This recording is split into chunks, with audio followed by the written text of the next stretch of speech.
நேயர்கள் அனைவரையும் இன்றைக்கு நாம் மத்திய உளவுத்துறையினுடைய சர்வே ரிப்போர்ட் தமிழ்நாட்டு தேர்தல் குறித்து, அதாவது இன்றைக்கு டிசம்பர் மாதம் 6ஆம் தேதி, ரொம்ப நெருக்கமான ஒரு நாள். டிசம்பர் முடிந்து விட்டது, ஜனவரி பிப்ரவரி. மக்களின் மனநிலையும் எப்படிலாம் இருக்கு அப்படிங்கிறத இன்டெலிஜென்ஸ் சென்ட்ரல் ரிப்போர்ட் ஏஜென்சி, மத்திய ஐபி மற்றும் சில உளவு அமைப்புகள், மத்திய உளவுத்துறை ஒரு சர்வே ரிப்போர்ட்டை வெளியிட்டிருக்கிறது. அது திமுகவுக்கு அதிர்ச்சிங்கிற தகவலும், அதற்கு சாத்தியமாக மற்ற கட்சிகளுக்கு இருப்பதாகும். 234 தொகுதிகளில் எடுக்கப்பட்ட இந்த உளவுத்துறையினுடைய ரிப்போர்ட் என்ன சொல்லுது அப்படின்ட்டு நாம இப்ப பார்க்க போறோம். இன்றைக்கு தமிழ்நாட்டுல அதிமுகவும் பாரதிய ஜனதா ஒரு கூட்டணி, திமுக உறுதி செய்யப்பட்டாலும் இன்னும் சீட் ஷேரிங் செய்யப்படாத வலிமையான கூட்டணி. நாம் தமிழர் எப்போது போல தனித்துதான், நடிகரும் விஜயுமான தாவேகா. இதுல பாசிட்டிவான கருத்துக்கள் நிறைய வருது. அது எப்போ உறுதியாகுனா, எலெக்ஷன் ரிப்போர்ட் கவுண்டிங் முடிந்த பிறகு அவர் பெறக்கூடிய சதவீத கணக்கு வச்சுதான் அவருக்கான இடம் உறுதி செய்யப்படும். இந்த நிலையில திமுகவினுடைய கூட்டணி கட்சிகளான இடதுசாரிகள், காங்கிரஸ், இஸ்லாமிய அமைப்புகள், கொங்கு அமைப்பு மற்றும் திருமாவளவனுடைய விடுதலை சிறுத்தைகள் எல்லாம் தங்களுக்கான பேரத்தை அதிகரித்திருக்கிற நேரத்துல காங்கிரஸ் 40 தொகுதிகளை கேட்கிறதாக நாம் நேற்று ஒரு செய்தியை வெளியிட்டிருந்தோம். அதே மாதிரி பாரதிய ஜனதா 50 தொகுதிகளை எடப்பாடியிடம் கேட்டுக்கொண்டிருக்கிறது. அவங்க லிஸ்டே கொடுத்துட்டாங்க. பாரதிய ஜனதா முக்குளத்தோர் வாக்கு வங்கிகளை தன் பக்கம் திரட்டிக் கொள்வதற்கு நேனார் நாகேந்திரனை அவர்கள் மாநில தலைவராக போட்டாலும், அண்ணாமலையை நீக்கி அண்ணாமலையை கூப்பிட்டு நேற்று முன்தினம் கடினமான வார்த்தைகளை பயன்படுத்தி அவரை பணிய வைத்திருக்கிறார் என்ற ரிப்போர்ட் நமக்கு கிடைச்சதன் விளைவாக, அண்ணாமலை கோவையில் திருப்பூரின் நிகழ்ச்சியை ரத்து செய்துவிட்டு அமித்ஷாவை பார்க்க சென்றார். அங்க ஏராளமான தகவல்கள், உறுதி செய்யப்பட்ட தகவல்ல அண்ணாமலை எதுவும் பேச விடாத அமித்ஷா அவருக்கு முன்னாலே ரிப்போர்ட்டை போட்டிருக்காரு.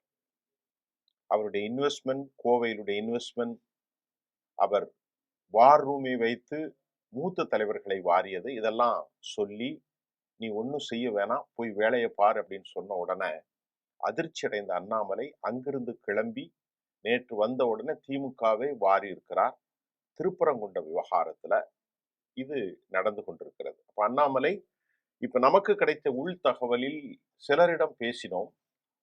அண்ணாமலை தனி கட்சி ஆரம்பித்து விடுவார் என்று நம்பிய சிலர் ஏமாற்றப்பட்டிருப்பதாகவும் மன உளைச்சல் இருப்பதாகவும் சொல்லப்படுகிறது.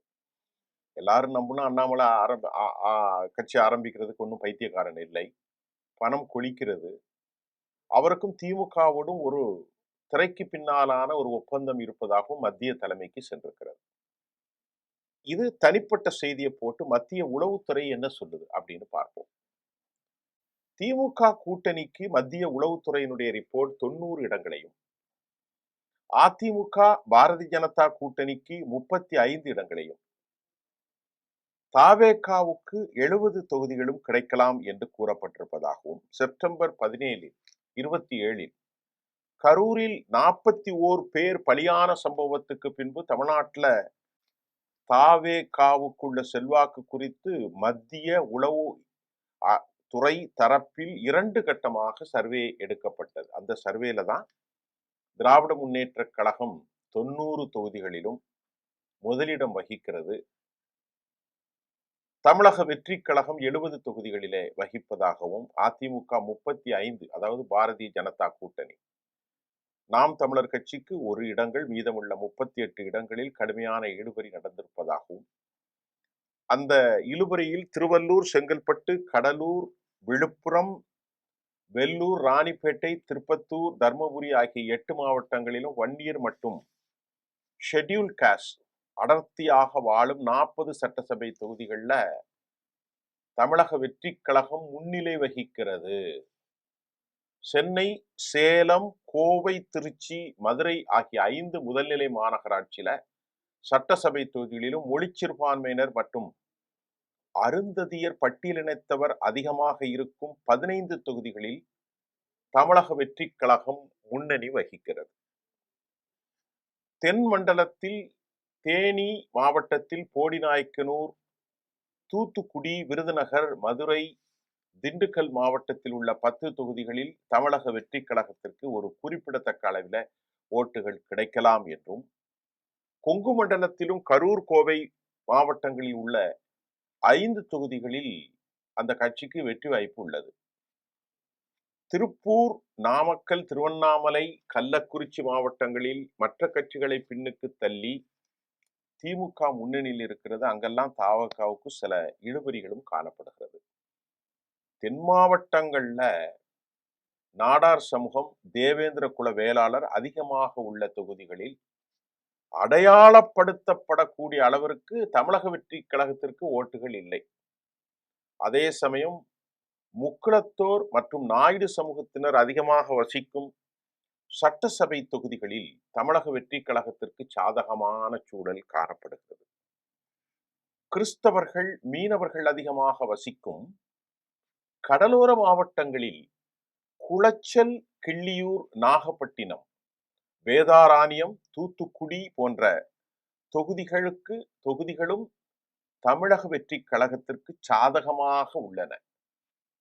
அதே போன்று வட மாவட்டங்கள்ல தாவேக அலை வீசுவது இந்த சர்வே அடிப்படையில் தமிழ்நாட்டில் அடுத்து தொங்கு சட்டசபை அமைய அதிக வாய்ப்பு உள்ளது என்றும் கூறப்பட்டிருக்கிறது.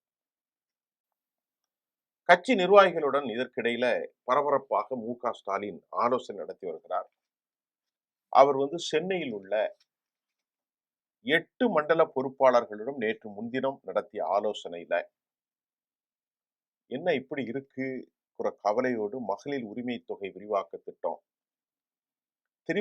திருவண்ணாமலையில் வரும் 14ஆம் தேதி நடைபெற இருக்கும் திமுக இளைஞரணி மாநாடு குறித்தும் விவாதித்ததாகவும், அமைச்சர்கள் அதிகாரிகள் இடையே இருக்கும் பிரச்சனைகளை தீர்ப்பது குறித்தும் ரொம்ப முக்கியமாக பேசப்பட்டது. ஆளும் கட்சிக்கு ஆதரவாக சில சர்வே எடுக்கும் பென் நிறுவனத்தின் நிர்வாகிகளும் திமுகவுக்கு தேர்தல் வியூக அமைக்கும் நிர்வாகிகளும் இந்த ஆலோசனையில் பங்கு பெற்று தங்கள் கருத்தை வைத்திருக்கிறார்கள். அவங்க எல்லாரும் முதலமைச்சர் இடத்துல எந்தெந்த தொகுதிகள்ல பின்னடைவு என்பதை மேப் வரைபடத்தோடு விளக்கி கூறியதாகவும் அந்த கட்சி வட்டாரங்கள் தெரிவிக்கின்றன. இப்ப எந்தெந்த தொகுதிகள்ல நாம நடக்குது அப்படின்ட்டு பார்க்கிறோம். இப்ப திருவள்ளூர், செங்கல்பட்டு, விழுப்புரம், ராணிப்பேட்டை இந்த மாதிரியான இடங்கள்ல குறிப்பாக வன்னியர் எஸ்சி மக்கள் வாழுகிற இடத்துல அடர்த்தியாக வசிக்கிறாங்க. நான் சொல்ற இந்த தொகுதியை பாருங்க. திருவள்ளூர், அதை போன்று செங்கல்பட்டு, கடலூர், விழுப்புரம், வெள்ளூர், ராணிப்பேட்டை, திருப்பத்தூர், தருமபுரி இந்த 8 மாவட்டங்கள்ல டென்டா வாழக்கூடிய மக்கள் ஒரு பாப்புலேஷன் வன்னிய மக்களும் பட்டியலினத்தவர் எஸ்சி சமூக சகோதரர்களும் வசிக்கிறாங்க. இதுல 40 தொகுதிகள்ல தமிழக வெற்றி கழகம் முன்னிலை. அது மாதிரி மெட்ராஸ், சேலம், கோவை, திருச்சி 5 முதல்நிலை மாநகராட்சிகள்ல சட்டமன்ற சபை தொகுதிகள்ல மொழிச்சிறுபான்மையினர், அருந்ததியினர், எஸ்சி மக்கள் அதிகமாக வாதிக்கும் 15 தொகுதிகள்ல தமிழக வெற்றி கழகம் முன்னிலை எடுத்திருக்கிறது. நம்ம ஏற்கனவே சொன்னதுதான். மாதிரி தேனி, போடிநாயக்கனூர், தூத்துக்குடி, விருதுநகர், மதுரை, திண்டுக்கல்லையும் கூட அவங்க 10 தொகுதிகள்ல முன்னிலை இருப்பதாக மத்திய உளவுத்துறை தன் கருத்துல.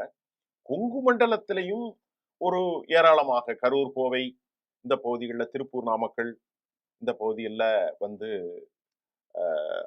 தாவேகாவுக்கு வாய்ப்பு இருக்கிறது. திருப்பூர், நாமக்கல், திருவண்ணாமலை, கள்ளக்குறிச்சி மாவட்டங்கள்ல திமுகவுக்கு ஒரு ஸ்கோப் இருப்பதாகவும் சொல்லப்படுகிறது.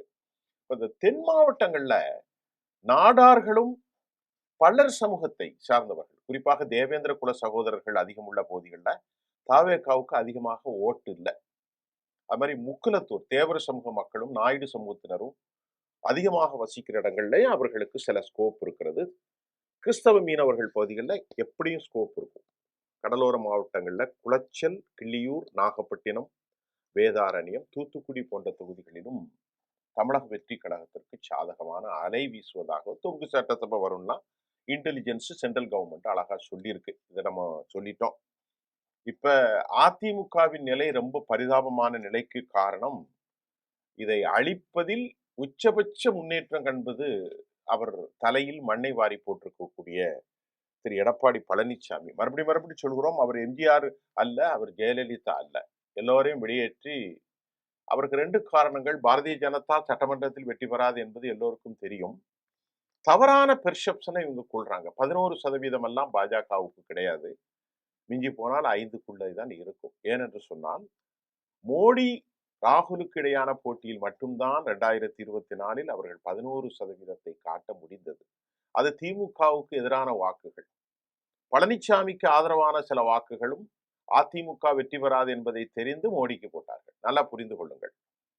இது பாஜகவின் வாக்கு அல்ல, திமுகவுக்கு எதிரான வாக்குகள். அது மோடிக்கு சென்றது. சட்டமன்றத்தில் அவர்கள் யாரை தேர்ந்தெடுப்பார்கள் என்பது தெரியும். சரியா? இந்த தேர்தலில் ஒன்றுமில்லாமல் பலர் தங்கள் அடையாளங்களை இழந்து கொண்டிருக்கிறார்கள். மத்திய உளவுத்துறையின் அமைப்பை நாம் அப்படியே ஏற்றுக்கொள்ள முடியாவிட்டாலும் அது உண்மையாக இருக்கும். இன்னைக்கு பிரபலமான நாளிதழுடைய செய்தியைத்தான் நான் அப்படியே தந்துடுறேன் உங்களுக்கு. இது என்னுடைய கருத்து ஒன்றுமே இல்லை. இதை பாருங்க. அடுத்தடுத்து நாம் புதிய செய்திகளோடு உங்களை சந்திப்போம். நன்றி.